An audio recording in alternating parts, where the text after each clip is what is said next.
Madam बधाई, बहुत जबरदस्त। अध्यक्ष महोदय, मैं आपका धन्यवाद देना चाहता हूं।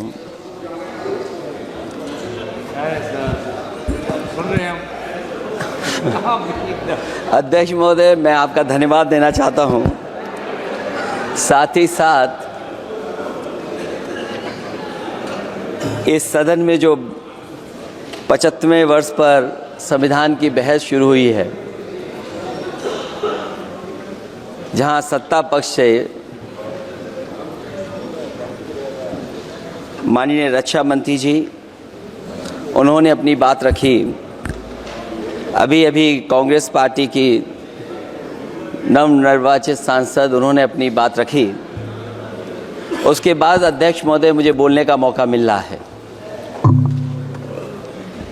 मैं सबसे पहले लाखों लाख लोग जो भारत देश की आज़ादी में जिन्होंने अपनी जान न्यौछावर कर दी, देश आज़ाद हुआ। आज़ादी के बाद बाबा साहब भीमराव अंबेडकर जी और तमाम हमारे वरिष्ठ लोगों ने इस संविधान को देने का काम किया। मैं उनको याद करने के साथ साथ जो आज 13 तारीख जिस दिन हम आप सदन में बैठे हैं, एक ऐसी घटना घटी थी, अगर उस समय सुरक्षा कर्मियों ने अपनी सूझबूझ के साथ, बहादुरी और साहस के साथ अगर उन आतंकवादियों को मुकाबला न किया होता तो हमारे देश के बहुत सारे महत्वपूर्ण नेता जो उस समय सदन में थे, न जाने क्या परिस्थिति बनती।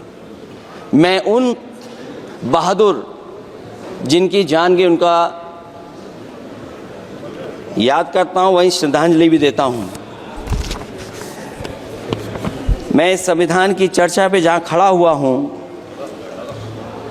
मैं बाबा भीमराव अंबेडकर जी उनको श्रद्धांजलि अर्पित करते हुए जिन्होंने संविधान को देने का काम किया।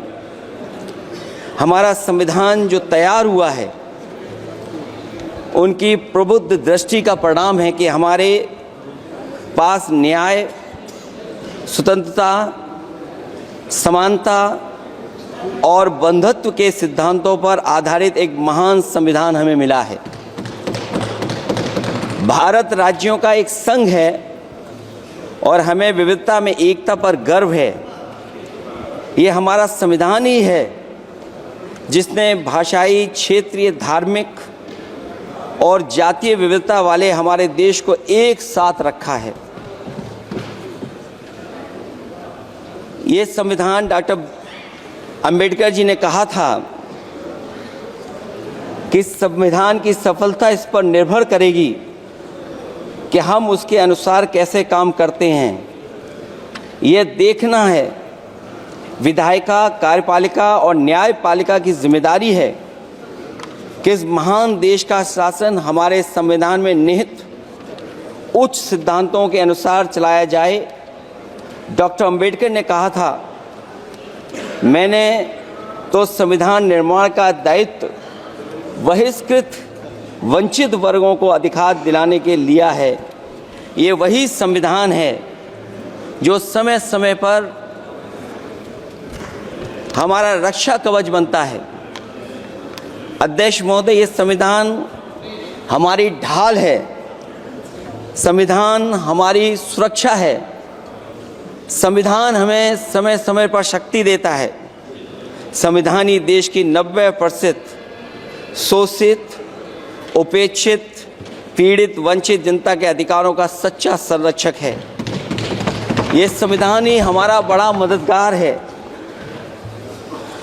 इसलिए ये हमारे जैसे लोग और देश के कमज़ोर लोगों के लिए और खासकर पीढ़ी के लिए संविधान की रक्षा जन्म मरण का विषय है। संविधान ही लोकतंत्र की प्राणवायु है और जहां बाबा साहब भीमराव अंबेडकर जी ने इतना शानदार अच्छा संविधान दिया,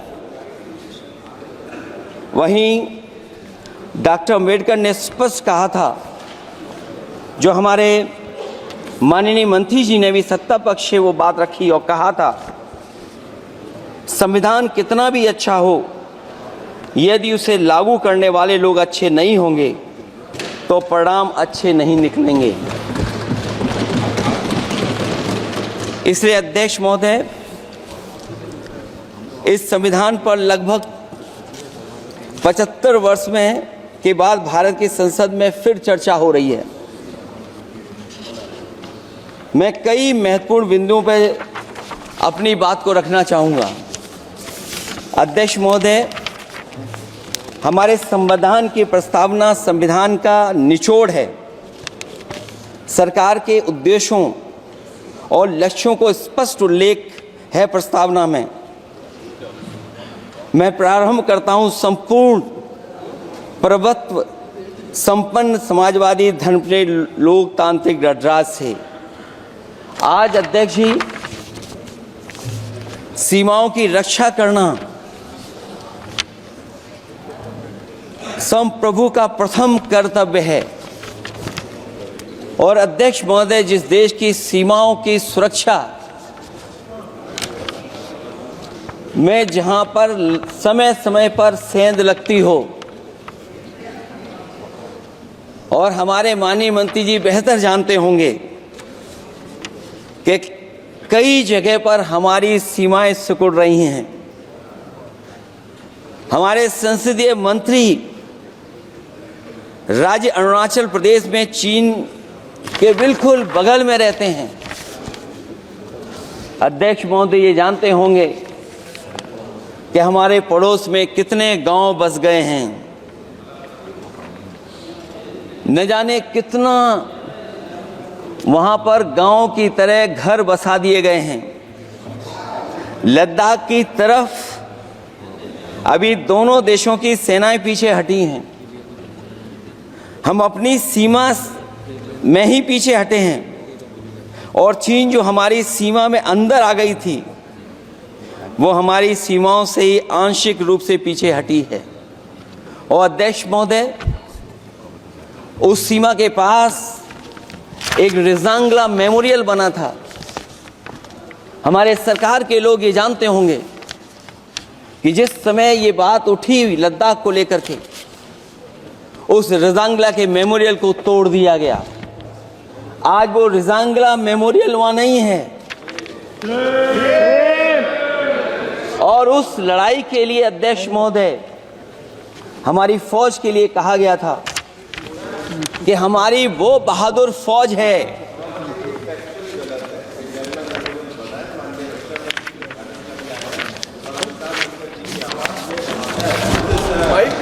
अध्यक्ष महोदय, यही तो फर्क है।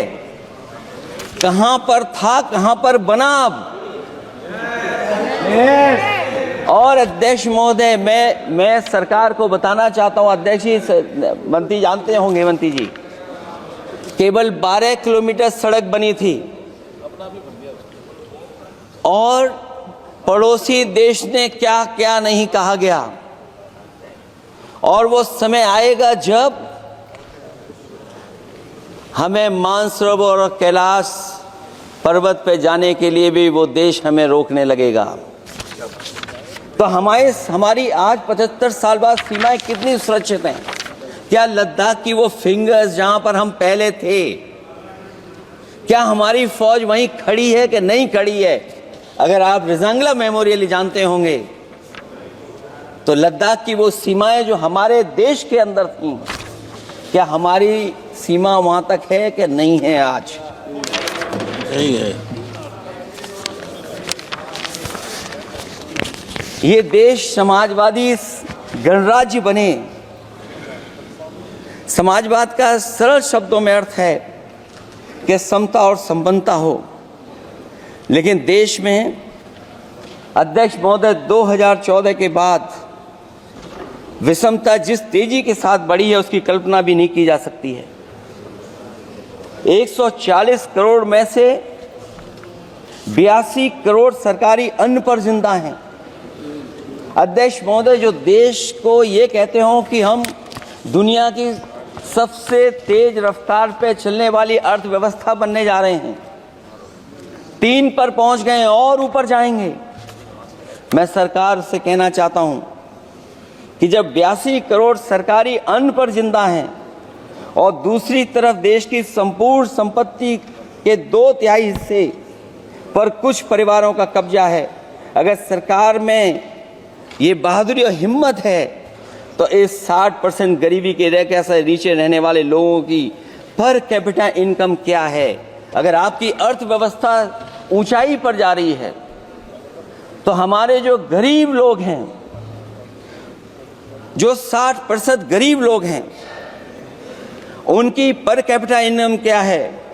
और जहां समय समय पर सरकार अपने आंकड़े देती है, कम से कम ये आंकड़े भी दे दे कि गरीबी रेखा पर जो नीचे रहने वाले लोग हैं उनकी पर कैपिटा इनकम क्या है। इससे स्पष्ट हो जाएगा कि 5% लोगों की पर कैपिटा इनकम क्या है। हमारा प्रेमबली कहता है कि धर्म निरपेक्ष गणराज्य बने, राज्य की निगाह में सभी धर्म सम्मान हैं। हमारा सेकुलरिज्म हमें रिलीजियस इक्वलिटी का रास्ता दिखाता है। यही ना अर्थ इसका है। क्या इस पर सरकार अमल कर रही है? देश के 20 करोड़ से ज्यादा अल्पसंख्यकों के, विशेषकर मुसलमानों को दूसरे दर्जे का नागरिक बनाने का प्रयास चल रहा है। उन पर हो रहे अत्याचार प्रतिदिन बढ़ते जा रहे हैं। उनकी संपत्ति को लूटा जा रहा है, हत्याएं की जा रही हैं, घर तोड़े जा रहे हैं, उनके पूजा स्थलों पर कब्जा प्रशासन की मदद से किए जा रहे हैं। अगर ये धर्मनिरपेक्षता तो धर्म शासित राज्य की क्या परिभाषा है।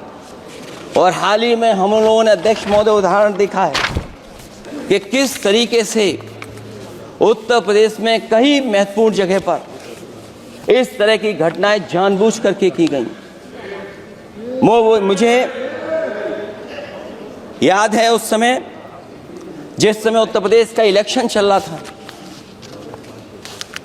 बहुत से लोगों को वोट डालने का अधिकार जिनको था उनको अधिकार से रोका गया और जो लोग वोट डालने जा रहे थे उन्हें डराया धमकाया जा रहा था। ऐसे इंतजाम किए गए थे कि ये वोट डालने के लिए वोट बूथ तक न पहुंच पाए। वो तस्वीरें अध्यक्ष महोदय न केवल हम लोगों ने देखी बल्कि पूरे देश और दुनिया ने देखी होंगी कि किस तरीके से उत्तर प्रदेश की सरकार के प्रशासन के इशारे पर एक पुलिस के अधिकारी ने महिलाओं को वोट से डालने से रोका और रिवॉल्वर दिखा करके कहा कि वोट डालने नहीं जाओगे। मैं उन बहादुर महिलाओं को बधाई देना चाहता हूं कि उन्होंने परवाह नहीं की और उन्होंने कहा कि इससे कुछ जान जाने वाली नहीं, अगर जान भी जाएगी तो हम वोट डाल करके आएंगे। क्या यही लोकतांत्रिक गणराज्य है? सच्चे लोकतंत्र में जनता संतापूर्वक मतदान के माध्यम से अपनी सरकार चुनती है। क्या हम सही अर्थों में लोकतांत्रिक व्यवस्था में जी रहे हैं, जहां सरकार मशीन और सरकारी मशीनरी के जरिए जहां चाहे अपनी सरकार बना लेती है, जनता के मत का कोई अर्थ नहीं रखे हैं, वह लोकतंत्र नहीं कहा जा सकता है। यह व्यवस्था जब तेजी से लोकतंत्र में तानाशाही की तरफ बढ़ रही है, हिटलर ने भी तो जनता द्वारा चुने जाने के बाद संविधान में संशोधन करके तानाशाही कायम कर दी थी। हमारी सरकार भी उसी के समांतर चलने का प्रयास कर रही है। प्रस्तावना में अध्यक्ष महोदय सामाजिक, आर्थिक और राजनीतिक न्याय दिलाने की बात है। अध्यक्ष महोदय, मैं जब सरकार की तरफ से माननीय मंत्री जी को सुन रहा था, उन्होंने जाति जनगणना को लेकर के कहा कि जाति जनगणना कराना चाहें तो करा लें। हम लोग तो उस पक्ष के धर लोग हैं, अगर आप करा सकते हैं तो आप कराइए।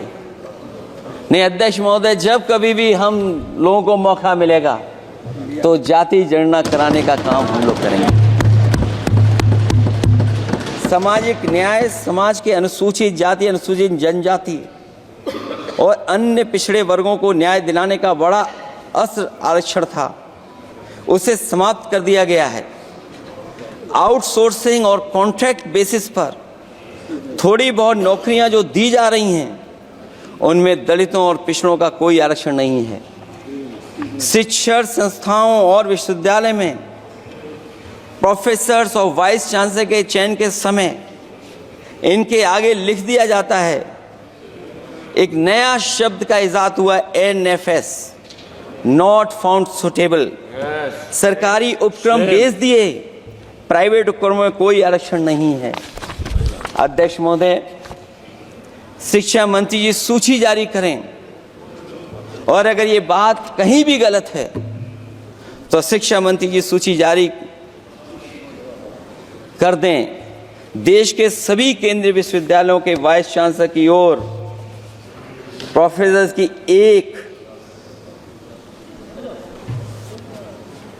मैं तो कहूंगा अध्यक्ष महोदय कि शिक्षा मंत्री जी अगर ये सूची जारी कर दें कि जितनी भी सेंट्रल यूनिवर्सिटीज हैं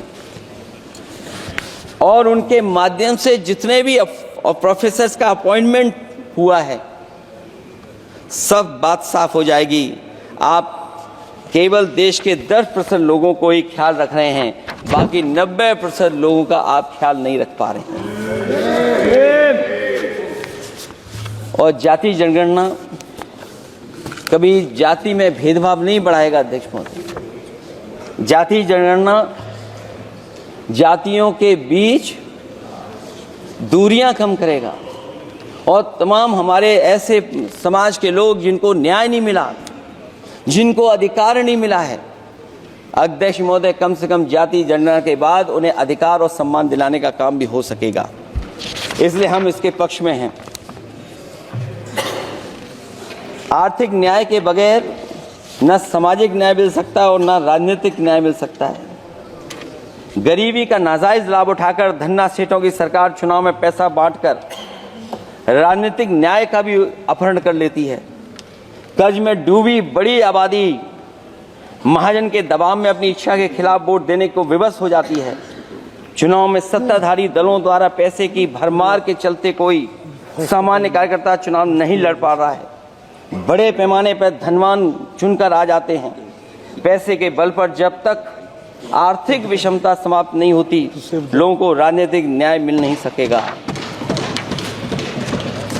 प्रस्तावों में आगे जो लक्ष्य है, विचार, व्यक्ति, विश्वास, पंथ और उपासना की स्वतंत्रता, अन्याय के खिलाफ विचार व्यक्त करने पर जेल, अभिव्यक्ति की स्वतंत्रता का अर्थ है देशद्रोह। अगर भाजपा के मत के नहीं हैं, दूसरे धर्म के हैं तो प्रताड़ना के हकदार हैं। और अब तो उपासना करने पर भी दिक्कत है, क्योंकि हर मस्जिद के नीचे मंदिर खोजने वाले तत्व इस देश को शांति से रखना ही नहीं चाहते हैं। उन्हें कानून की कोई परवाह नहीं है।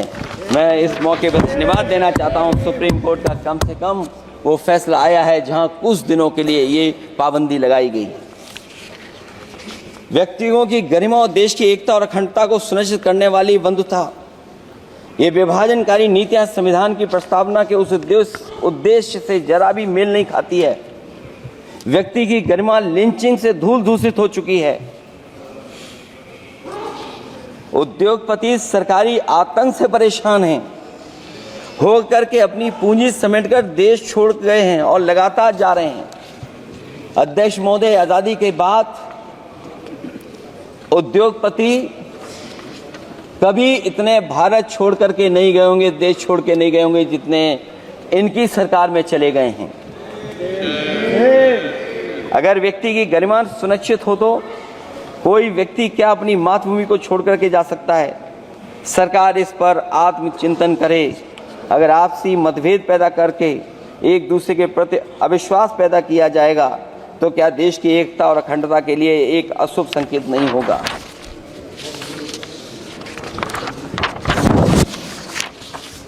अध्यक्ष महोदय,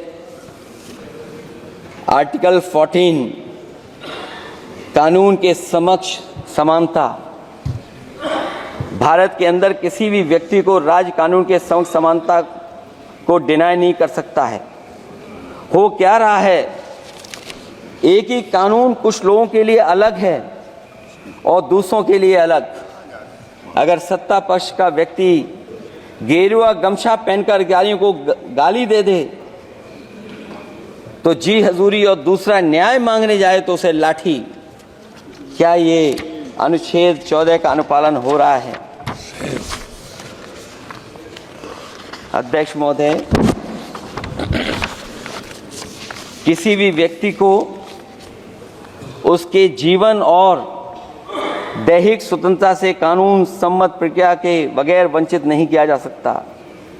ये सबसे महत्वपूर्ण मौलिक अधिकार है, लेकिन सबसे ज़्यादा इसी का दुरुपयोग हो रहा है।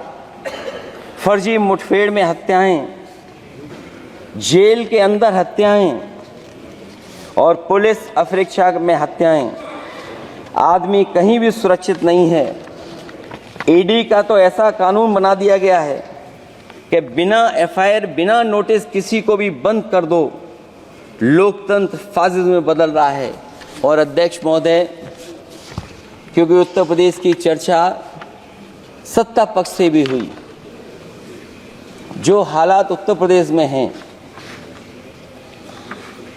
ऐसे हालात कभी किसी ने पहले नहीं देखे।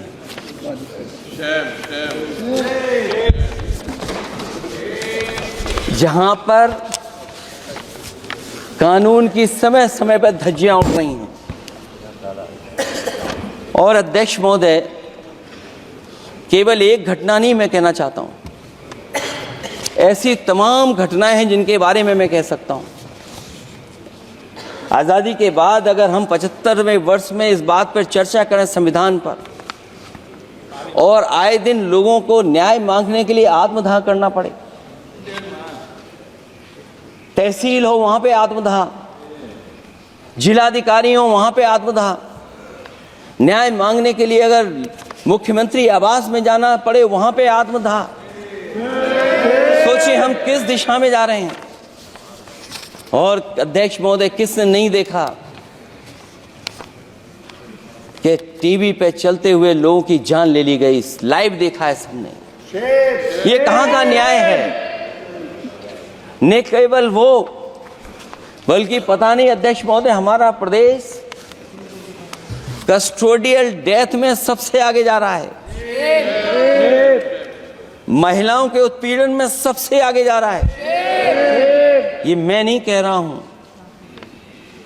अध्यक्ष महोदय, ये सरकार के आंकड़े बता रहे हैं। और न केवल इन चीजों में आगे जा रहा है, बल्कि आजकल जो नए जमाने का डिजिटल इंडिया है, अगर साइबर अपराधों में सबसे आगे कोई प्रदेश दिखाई दे रहा है तो वो उत्तर प्रदेश दिखाई दे रहा है। ये अलग बात है अध्यक्ष महोदय कि कभी कभी जो डबल इंजन की सरकार चलने वाले जो दावा करते थे, पहले इंजन टकराते थे, अब तो डब्बे भी टकराने लगे हैं। Double engine single driver. और होड़ लगी हुई है कि कभी किसी ने दिल्ली का रास्ता किसी माध्यम से अपनाया था, उसी रास्ते पे चल करके आगे बढ़ना चाहते हैं। इससे खराब इस लोकतंत्र में और क्या हो सकता है? जिन लोगों ने ये कहा हो कि हम नौकरियां दे देंगे, आज नौकरियां कहां हैं? रोजगार कहां हैं? और अध्यक्ष महोदय, अगर वादा किया जाए नौकरी और रोजगार का, इन्वेस्टमेंट का, और सपने बड़े दिखाए जाएं, ये बात मैं इसलिए कह रहा हूं कि माननीय मंत्री जी भी उसी प्रदेश से आते हैं, प्रधानमंत्री जी भी उसी प्रदेश से आते हैं।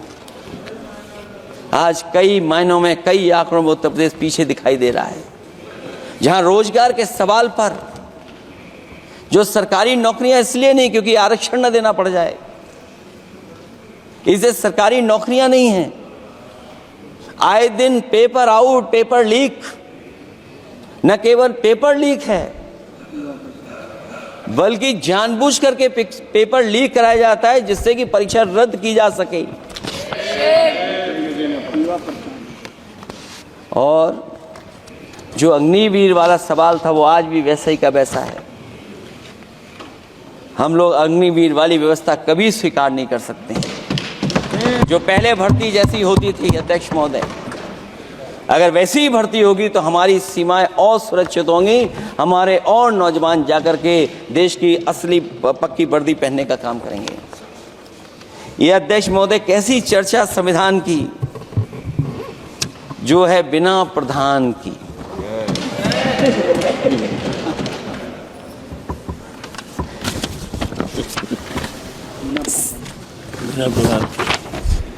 अध्यक्ष महोदय, इस सरकार में जो लोकतंत्र के साथ खिलवाड़ हुआ है, इतना कभी खिलवाड़ नहीं हुई होगी।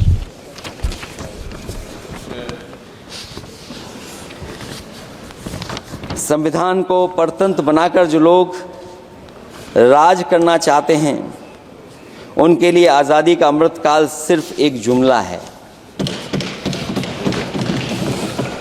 और अंत में मैं सिर्फ एक ही बात कहना चाहता हूं कि संविधान बचेगा तो न्याय बचेगा, और न्याय बचेगा तभी सबको बराबर मान सम्मान, सबको बराबर मौके मिलेंगे, भेदभाव भी मिटेगा। और भेदभाव का भाव भी इसलिए आज फिर से संविधान को बचाने के लिए एक और करो या मरो आंदोलन की ज़रूरत है।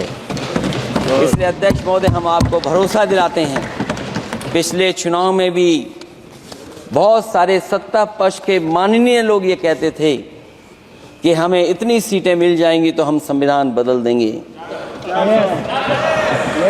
अध्यक्ष महोदय, मैं आपके माध्यम से जनता का धन्यवाद देना चाहता हूं कि उन्होंने 400 पार के नारे को गिरा दिया और विपक्ष को इतनी ताकत दे दी कि इनकी जो सपना था संविधान बदलने को, उस सपने को तोड़ने का काम किया। अध्यक्ष महोदय, बहुत सारे साथी इधर के ही उधर हैं, अगर उधर वाले इधर आ गए उसी दिन ये सत्ता से बाहर हो जाएंगे। अध्यक्ष महोदय, आखिरी में मैं कुछ लाइनें कहकर के अपनी बात खत्म करना चाहता हूं। न मेरा है न तेरा है, ये हिंदुस्तान सबका है। नहीं समझी गई ये बात तो नुकसान सबका है। हजारों रास्ते खोजे गए उस तक पहुंचने के, मगर पहुंचे हुए ये कह गए भगवान सबका है। जो इसमें मिल गई नदियां वो दिखाई नहीं देती महासागर बनाने में, मगर एहसान सबका है। अनेकों रंग खुशबू नस्ल के फल फूल पौधे हैं, मगर उपवन की इज्जत आबरू ईमान सबका है। हमें उम्मीद है कि इस चर्चा के बाद बाबा साहब भीमराव अम्बेडकर जी का दिया हुआ संविधान को बदलने का सपना नहीं देखा जाएगा। साथ ही साथ डॉक्टर राममनोहर लोहिया, जिन्होंने समाजवादी आंदोलन का रास्ता दिखाया, नेताजी ने जो संघर्ष कर करके हम लोगों को उस जगह पहुंचाया, वहीं लोकनायक जयप्रकाश जी ने इस देश को आगे बढ़ाने के लिए समय समय पर संपूर्ण क्रांति का आह्वान देकर के जागरूक किया। मैं उन सबको याद करते हुए एक बार फिर अध्यक्ष जी आपका बहुत बहुत धन्यवाद देता हूँ। श्री कल्याण बनर्जी।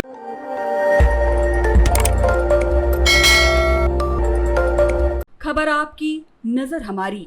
देखते रहिए आई इंडिया।